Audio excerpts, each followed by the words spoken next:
نام خدا. سلام دوستان، احوال شما؟ وقتتون بخیر. من خلیل سلیمی هستم. خیلی خوشحالم در خدمتتونم. رسیدیم کلیپ 31 و مبحث کی و داکی و دکی که خیلی مبحث مهمیه. این توی کتاب استانبول قدیم میشه صفحه 87 و 8 و توی کتاب استانبول جدید میشه صفحه 111 و 12. حالا تا شما لایکو میکوبید بریم برای توضیحات. ببینید ما یه دونه کی داریم. این کیه به قیدها میچسبه و با ضمایر مالکیت میاد. این کی همیشه ثابته، فقط دو تا جا که براتون نوشتم، این دو جا bugünkü و dünkü فقط برای bugün و dün متغیره و تبدیل به کی میشه، وگرنه الحمدلله همیشه ثابته. یه گردن کلفتیه برای خودش، مثل یور، مثل لین، مثلا صباح لین یا مثلا گیدیورم. این یور همیشه ثابته، این کی هم دقیقا همیشه ثابته. و حالا توضیحاتش رو براتون نوشتم دیگه، لازم به خوندن نیست، به زمان میچسبه، به ضمایر. ببینید sonra یعنی بعد، sonraki میشه بعدی. مثلا میگه که قطار بعدی در ساعت چنده. مثلا ببینید قطار بعدی، یا مثلا من به همه بچه‌ها میگم مثلا آدمی که در ماشینه. ببینید که داره به چی چسبیده؟ ماشین. پس میگیم arabadaki آدم. اینجا هم مثلا میگیم که sonra یعنی بعد، sonraki یعنی بعدی. پس به قیدها داکی و دکی نمیچسبونیم، به مالکیت، به بنیم، داکی و دکی نمیچسبونیم، اشتباهه. حالا براتون توضیح میدم داکی و دکی کجا میاد و کی. یارن مثلا میگیم که فردا، یارن میشه فردا، یارن کی میشه فردایی. önce یعنی قبل، önceki یعنی قبلی. شیمدی میگیم الان، شیمدیکی میگیم الانی. کمال الانه. ببینید کمال بعده، کمال فرداست، کمال قبله یا کمال الانه. به خاطر همینه توی استمراری میگیم şimdiki زمان، یعنی زمانی که مال الانه. اوکی، همین الان داریم انجامش میدیم.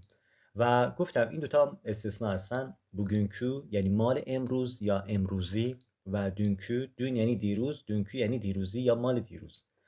و دقیقاً با فاعل ها بهترین راه حل کی رو به ضمایر مالکیت بچسبونیم با فاعل ها. اوکی، بنیم کی، حالا معنی فارسیش هم نوشتم براتون. بنیم کی یعنی اونی که مال منه، سنین کی اونی که مال توه، اونون کی اونی که مال اونه، بیزیم کی یعنی اونی که مال ماست، سیزین کی یعنی اونی که مال شماست، و اونلرن کی یعنی اونی که مال اوناست. حالا اینا چرا اینجوری میان؟ ببینید اینا یه خورده ضمایر رو جمع میکنن. مثلا میگیم که اینا همشون قیدن یا اسمن. حالا براتون توضیح میدم. مثلا میگیم که جلسه فردایی یا جلسه دیروزی خیلی خوب بود. ببینید من چجوری ترجمه کنم. همیشه بعد کی یه دونه اسم میاد، غیر محاله، یعنی اسم حتما میاد. یا بعد داکی و دکی حتما اسم میاد. هر وقت داکی و دکی رو به اسمتون چسبوندین یا به قیدتون یا به مکانتون، یه دونه اسم بعدش میاد، از اون اسم ترجمه کنید، شروع کنید به ترجمه کردن. ببینید جلسه دیروزی حتما بعد جای خالی که کی میگیری یا داکی و دکی، قطار بعدی در ساعت چنده، پس میگیم sonraki tren saat kaçta. یا مثلا اینجا میگیم که benim babam polis سنین. به جای اینکه بگیم سنین بابان نش یا پیور، ما دو نفر داریم میدونیم راجع به چی داریم صحبت میکنیم، مشخصه موضوعمون. به جای اینکه بگیم سنین بابان نش یا پیور، میگیم سنین کی نش یا پیور. اوکی. و مثلا میگه برای درس فردا میرم، یارن کی. یا مثلا همشون اینجوری هن، فقط مثلا 11 یا 6 هیچ فرقی نداره. هر وقت هم با مضاف و مضافون الیه بود حتما نون میانجی رو بیارید. اوکی. مثلا میگه که لالنین saçları uzun، میگه موهای لاله بلنده. و میگه ولی اونی که مال دنیزه کوتاهه. ولی نداره، میگیم اونی که مال دنیزه کوتاهه. این دنیز خودش اسم من، این ای رو براش اضافه کردم، نون میانجی و کی. پس میگیم denizin کی kısa. یا مثلا شیشمی، her sabah Atatürk Caddesi'nin parka gidiyorum. یعنی هر صبح ببینید به پارکی که در خیابان آتاتورک میرم. تمام. اینجا آتاتورک جادسی میشه جاده خیابان آتاتورک و نون میانجی و دکی. ببینید اینجا دیگه مکانه. حالا چرا اینو اینجا نوشتم نمیدونم. و اینجا داکی و دکی رو براتون توضیح میدم. دقیقا ببینید همینی که الان براتون توضیح دادم کی. مثلا میگیم که آلینین البیسسی. به جای اینکه بگیم آلینین البیسسی، خب میگیم آلینین کی یعنی اونی که مال علیه. اینجا دیگه لباس رو نیاوردیم چون دو طرفمون میدونیم داریم راجع به چی صحبت میکنیم. پس البیسه رو نمیخوایم. به جای آلینین البیسسی میگیم آلینین کی. هر دوتاشون درستن ها، ولی خب این مختصر و مفیدتره.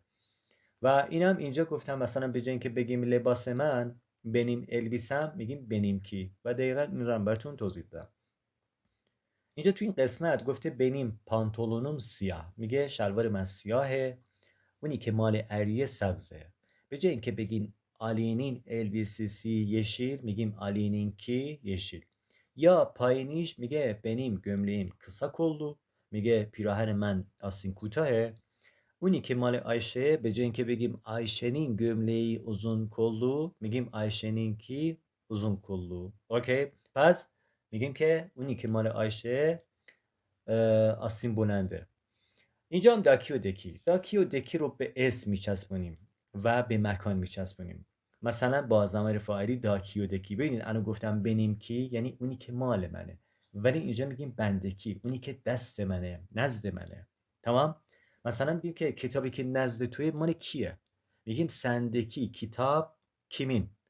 پس سندکی کتاب کیمین، میگیم کتابی که نزد توی، پیش توی. ببین داووده گفتم هر وقت به اسم بچسبه به اسم اشخاص معنی نزده، دسته، پیشه میاد. تمام؟ و اینجا هم به اسم عربا و به مکانم تهران. دو تا نمونه براش آوردم. مثال عربادکی آدم، ببینید گفتم همیشه از آدم همیشه داکی و دکی رو اضافه کردید چسبوندین، حتما بعدش یه اسم میاد، از اون اسم شروع کنید به ترجمه کردن. آدمی که توی ماشینه، یا موزه‌ای که توی تهرانه، تهرانداکی موزه. این داکی و دکی هم طبق گروه کالونو اینجا میاد، همون داووده تاووتی خودمونه. تمام؟ تاکی و تکی هم داریم، این ژاپنیشه. مثلا تاباک، مثلا میگیم غذایی که توی بشقابه یا روی بشقابه، تاباک تاکی. مثلا یمک، غذایی که حالا نمکی که توی غذاست، مثلا میگیم که یمک تکی توس. اوکی، پس بندکی میشه اونی که نزد منه، دست منه، پیش منه و الی آخر. اگر خواستید اینا رو بنویسید که خیلی مهمن. این داکی و دکی خیلی چیز خوبیه. دو ta cümle رو، یعنی الان مثلا ببینید من اینجا 4 cümle نوشتم، 4 cümle رو یکیش کرده. میگه evde bir bilgisayar var، o bilgisayar çalışmıyor. hangi bilgisayar çalışmıyor؟ میگیم اونی که در خونه است کار نمیکنه. خب پس میگیم evdeki bilgisayar çalışmıyor که اینجا براتون نوشتم. یا داره مقایسه میکنه، میگه کامپیوتری که توی خونه است، خب توی خونه یه کامپیوتر هست، اون کامپیوتر کار نمیکنه. توی اداره یه دونه کامپیوتر هست، اون کار میکنه. خب میگیم hangi bilgisayar çalışmıyor evdeki bilgisayar. خب پس میگیم که کامپیوتری که توی خونه است کار نمیکنه و ofisteki bilgisayar çalışıyor، اونی که در اداره است کار میکنه. اینجا با kimdeki و neredeki میتونیم سوالیش کنیم. bendeki kitap sendeki kitaptan daha pahalı. پس میگیم کتابی که در نزد منه، ببینید من از اینجا ترجمه کنم، کتابی که در نزد منه، پیش منه، دست منه، خب از کتابی که در نزد توی، پیش توی گرونتره. daha pahalı، daha میشه پست بعدی که اینا مقایسه ای هستن، تر. میگیم که sizdeki anahtarı bana verin، میگه کلیدی که پیش توی رو به من بدین. bizdeki çay bitti، میگه چایی که نزد ماست تموم شد، sizdeki çaydan alıyorum. خب اینجا چون داریم راجع به چای صحبت میکنیم، میتونیم این چای رو حذف کنیم، دان و به داکی و دکی هم اضافه کنیم که اینجا براتون توضیح میدم. حالا اینا رو میتونید بنویسید. اینا توضیحاتی که اینجا براتون اوکی میکنم دقیقا همینا هستن. دقیقا میگه مثلا yan odadaki insanlar gürültü yapıyor. میگه انسانهایی که در اتاق پهلوی روبرویی هستن، حالا پهلوی کناری هستن، سر و صدا میکنن. به جای اینکه انسانلا رو بنویسیم، چون جمعه لارو لرو به odadaki اضافه میکنیم دیگه. این وقت که لرو به odadaki بچسبونیم اضافه کنیم دیگه منظورمون دیگه انسان رو رسونده. پس میگیم yan odadakiler gürültü yapıyor. یا bizdeki çay bitti، همین سوال قبلی، sizdeki çaydan alıyorum. میگه چایی که نزد ماست، پیش ماست، تموم شد، از چایی که نزد شماست برمیدارم. پس میگیم bizdeki çay bitti، sizdekinden alıyorum، از اونی که ما نزد شماست برمیدارم. یا kaldırımdaki çocuklar okuldan geliyor، میگه بچه‌هایی که توی ببینید که توی بچه‌ای که در پیاده رو هستن از مدرسه میان و اینجا لا رو دوباره آورده. حالا من این میاد این لامصبه اذیت کنه. اینجا به جای çocuklar lar و ler رو ببینید بر اساس داکی همیشه لر میگیره. میگیم kaldırımdakiler okuldan geliyor. اونایی که در پیاده رو هستن از مدرسه میان. ببینید الان مثلا برای insanlar و çocuklar lar و ler بود، از رابدر نبود. ولی دومی sizdeki çaydan اینجا نون میانجی دقیقا همین کلیک اینجا سیزدکیندن. حتما وقتی بخواید که از رابده رو به داکی و دکی بچسبونید حتما نون میانجی رو بیارین، لطفا فراموش نکنید. تمام. اینم از حالت داکی و دکی و تمرین زیاد داره الحمدلله. ببینید اینا همشون اسمن یا مکانن. مثلا میگیم که ببینید ترجمه گلهایی که در بالکن هستن خیلی زیبا هستن. حتما هر وقت اصلا گیر کردید یا مثلا گیج کننده بود که کی رو بیارید یا دکی، ترجمهش کنید. میگه گلهایی که بالکنیه خیلی قشنگن یا گلهایی که در بالکنن قشنگن. پس میگیم که در بالکن در تراس هستن قشنگن. پس میگیم balkondaki çiçekler çok güzel. یا مثلا مبلای سالونی خیلی قدیمیه یا مبلایی که در سالونه خیلی قدیمیه. پس میگیم salondaki koltuklar çok eski. Onları değiştirmek istiyorum. اونا رو میخوام عوض کنم. و میگه دانشجویانی که مال کلاسیه یا مال دانشجویانی که در این کلاس هستن از کشوری مختلف میان. پس میگیم bu sınıf اینجا ف بود çesbe tek bu tabuti davudi خودمونه. Sınıftaki öğrenciler farklı ülkelerden geliyor.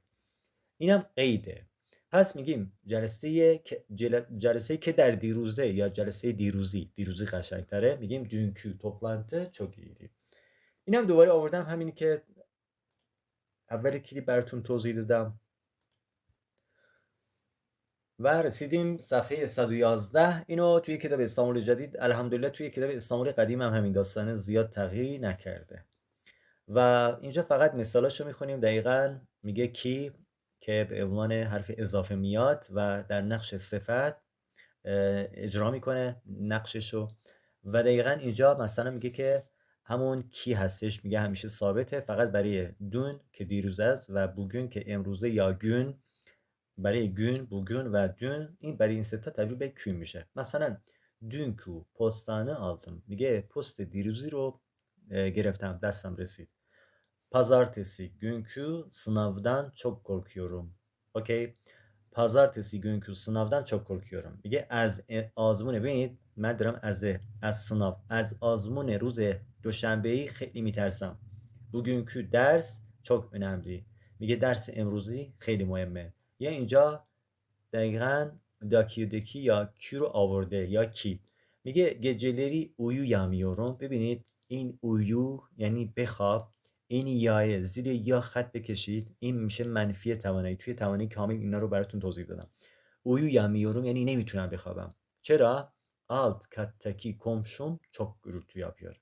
میگه همسایه ببینید komşum همسایه طبقه پایینی یا ببینید همسایه که در طبقه پایینیمه خیلی سر و صدا میکنه.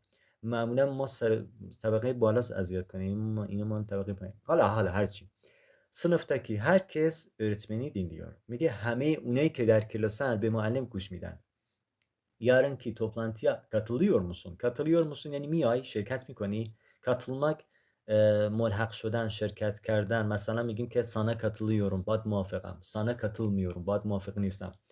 میگه به جلسه فردی میای شرکت میکنی یا توی جلسه فردی شرکت میکنی ملحق میشی. dergideki resimlere bakıyorum. میگه به عکسی که در روزنامه هست نگاه میکنم. و بنگو'nun yanındaki kız kim؟ میگه دختری که پهلوی بنگو هستش کیه؟